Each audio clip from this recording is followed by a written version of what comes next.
Our next topic is mark rounding. With mark roundings, I just break it down into two simple points, so this one's pretty easy. Point number one, keep up your speed. And number two, position, position, position. So, my first one. This one's really easy, and I never understood this with sailboats. Before the start, I will push my rudder as far as it'll go one way to as far as it'll go the other way. So my tiller will basically go from one extreme to the other. Once I'm on the racetrack, I'm trying not to move my tiller more than that. And that includes turning a corner. And there's a simple reason for that. I think about a push bike, because most of us have ridden a push bike as an example. So you're on a push bike, you're rolling down a really steep big hill, you've got heaps of speed on, there's a T-intersection at the bottom. Now when people are on a push bike, it's just natural that when you get to that T-intersection, you're going to turn the handlebars this tiny little amount and you're going to do this nice smooth corner. And that makes sense. Yet when I see people go around marks in our sailboats, I see them shove their tillers hard over. Now, if I go back onto my push bike and get to the bottom of that hill when I've got all this great speed on, and I do what people do with their sailboats on my handlebars and turn them like that, what happens to me next? My bike stops. I then pitch pole over the front wheel and I go flying over the handlebars into something gravelly and yucky, and I end up pretty scratched and bruised. Yet in a sailboat, people do that because it's water, it's soft, it's easy, they don't think about it. So my first thing with mark roundings is to keep your speed up. Think of your rudder as a trailer. Think of it as following the boat. This is going to get a bit complicated here for a second. I've gone down a path I didn't want to go down. Steering a boat. There are three ways to steer a boat. One is with your sails, two is with the hull, and three is with your rudder. And that's the order I steer my boat with, because that's the order that's going to keep me in control.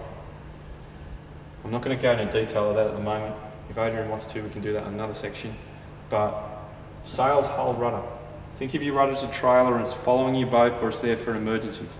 Because the second you pull on the rudder, I think of it as a handbrake. Its only job is to slow the boat down. I don't want to slow my boat down, I want to keep it going fast. So my first suggestion to you is learn how to steer with your sails, your hull, at a mark rounding, and go around it like that. So, what's that got to do with anything? A lot.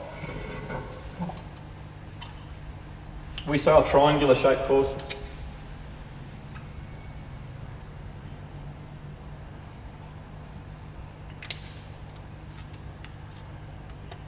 We'll start with the bottom mark because that's the one everyone loves the most.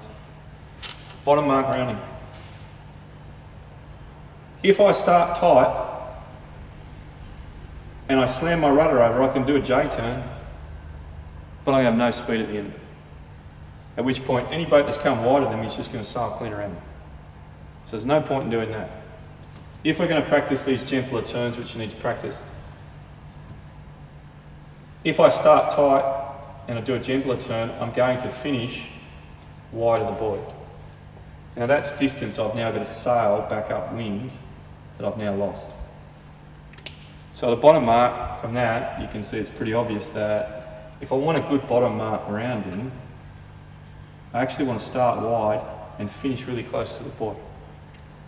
So my thought with a bottom mark rounding is gentle turn, keep as much speed as possible going onto the beat, and just as my two sails sheet on to tight, I want that buoy to be right behind my back as close as possible without hitting it. That's the skipper's back. Anything past that and I'm wide. A boat can shoot in there, all sorts of things can happen. So my first thing is to keep the speed up is start at the bottom mark, start wide, finish close. Now for the bottom mark I start wide, at top mark I actually want to enter close and I will finish wide. Otherwise, what have I done? I've sailed extra distance that I didn't need to sail. Tactically, however, that might change, but in most cases at the top mark it's start wide, start close, finish wide. So there's two simple rules to remember. The wing mark's a different story. The wing mark comes down to this, all of the marks come down to this, but the wing mark comes down to position, position, position. If I'm on my own, I'm going to start wide and finish a little bit wide on a wing mark if there's no one around. But if I've got boats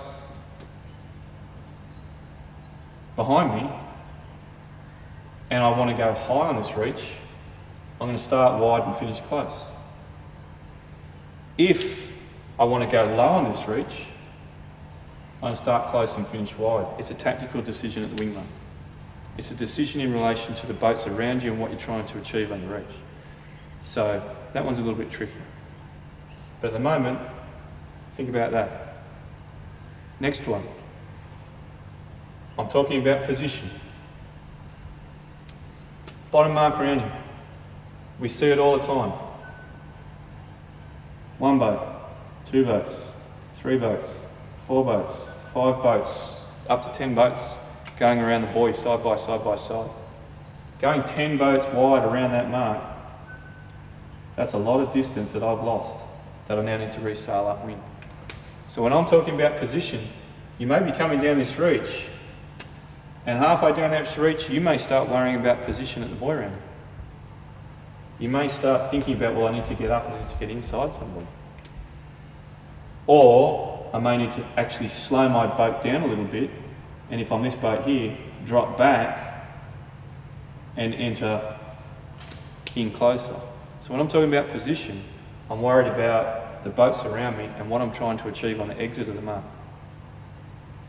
I've got not a problem slowing myself down entering a mark if it's going to advantage me on the exit. And you've always got to think about the exit of the mark. The exit of the mark, you're worrying about the speed you're exiting the mark with, and you're worrying about the position in relation to the other boats around you that you're exiting the mark with. Now in NS's, we definitely have boats that are faster and slower, as we all know by different hull types. If you're in a 1 design class, you may be worrying about the position at this mark all the way back up here. And you may be positioning yourself that early to get the inside rounding or to get into a certain position so that when you exit that bottom mark, you're where you want to be. So with mark roundings, my hints to you are keep your speed up. Keep it up. Especially the lighter it is, the more speed you need to keep up. Number 2, position yourself in relation to the other boats around you early and communicate with them early. Hope that answers people's questions on mark roundings.